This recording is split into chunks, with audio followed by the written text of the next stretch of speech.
28 November Mahatma Jyotirao Phule यांची पुण्यतिथी व 6 डिसेंबर डॉक्टर बाबासाहेब आंबेडकर यांच्या महापरिनिर्वाण दिन या निमित्ताने ही बालसभा आयोजित केली आहे। या बालसभेचे नियोजन इयत्ता 6वीच्या वर्गाकडे आहे। माझा वर्गमित्र कुणाल यांनी या बालसभेचे अध्यक्षस्थान स्वीकारावे अशी मी त्याला विनंती करते। शाळेचे मुख्याध्यापक सर्व शिक्षक यांनी मंचावर स्थानापन्न व्हावे अशी मी त्यांना विनंती करते। मुख्याध्यापक आणि अध्यक्षांनी महात्मा ज्योतिराव फुले आणि डॉक्टर बाबासाहेब आंबेडकर यांच्या प्रतिमेचे पूजन करावे अशी मी त्यांना विनंती करते।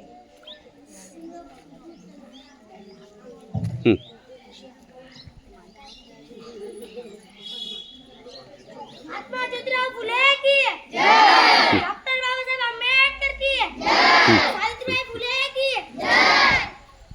यापुढील कार्यक्रमाचे सूत्रसंचालन मी करणार आहे। आता या दोन थोर व्यक्तींचे विचार, त्यांचे कार्य, त्यांच्या जीवनातील काही प्रसंग याबाबत ऐकूया।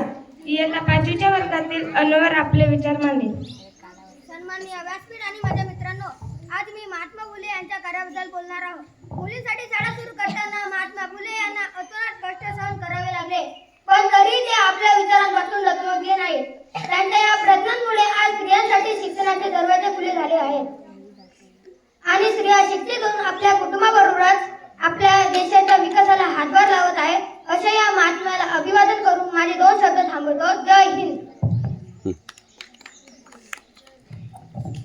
धन्यवाद अनवर। यानंतर इयत्ता 7वीतील लोक आपले विचार मांडेल। आज मी डॉक्टर बाबासाहेब आंबेडकर यांच्याविषयी बोलणार आहे। डॉक्टर बाबासाहेब यांचे मूळ नाव भीमराव होते। त्याचे वडील रामजी व व्यासंगी शिक्षणाविषयी आस्थादार होते, म्हणून त्यांनी बाबासाहेबांना शिक्षण घेण्यास प्रोत्साहन दिले। त्यासाठी त्यांनी अवर कष्ट केले। बाबासाहेबांच्या प्रगतीवर त्याचे बारीक लक्ष असायचे। वडिलांच्या विचाराचा पगडा डॉक्टर आंबेडकर यांच्यावर होता। डॉक्टर बाबासाहेब यांचे सर्वात जवळचे मित्र म्हणजे पुस्तके। ते पुस्तकात खूप रमायचे। वाचल्यामुळे त्यांना मनचिंतन करायची सवय जडली। कुशाग्र, बुद्धिमत्ता, अरुंद ज्ञान व अखंड वाचन यामुळे ते आपल्या भारतीय राज्यघटनेचे शिल्पकार झाले।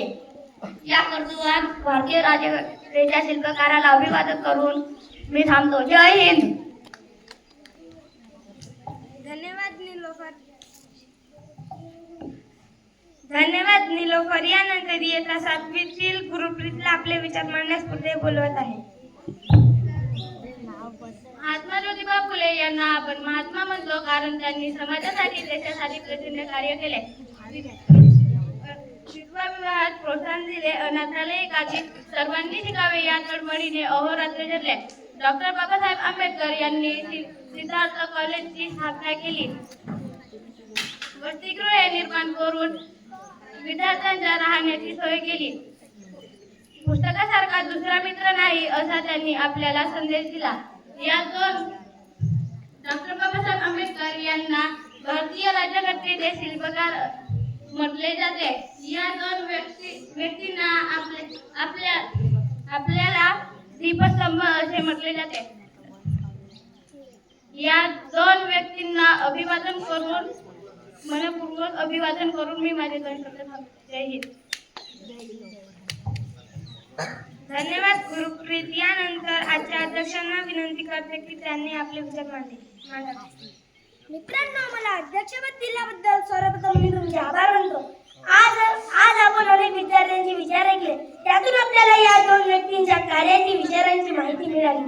कवी विज्ञा करंदीकरांनी म्हटल्याप्रमाणे देणाऱ्याने देत जावे, घेणाऱ्याने घेत जावे, घेता घेता एक दिवस देणाऱ्याचे हात घ्यावे। डॉक्टर बाबासाहेब आंबेडकर व महात्मा फुले यांच्या कार्याने, त्यागाने व सेवेने प्रेरित होऊन ही शिक्षणाची गंगा घरोघरी पोहोचवण्याचा संकल्प करूया व आपल्या शाळेतील एकही विद्यार्थी शाळाबाह्य राहणार नाही याचाही प्रयत्न करूया। हेच आपल्याकडून खरे अभिवादन ठरेल। जय हिंद, जय भारत। धन्यवाद कुणाल। आता आभार प्रदर्शन चंदर करेल।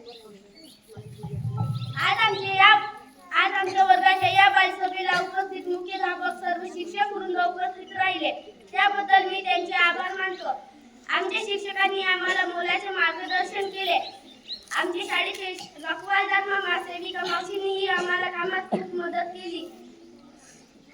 आम्ही या सभागृहाची सजावट, मंच व्यवस्था, मुलांची बैठक व्यवस्था करू शकलो। होतं. त्याबद्दलही त्याचे आभार मानतो. नीता व तन्वीने खूप छान सूत्रसंचालन केले. मिनल व जॉनीने व्यासपीठ व्यवस्था केली. प्रकाशने ध्वनी व्यवस्था केली. या सभागृहात तुम्हाला महात्मा फुले व डॉक्टर बाबासाहेब आंबेडकर यांच्या जीवनावरील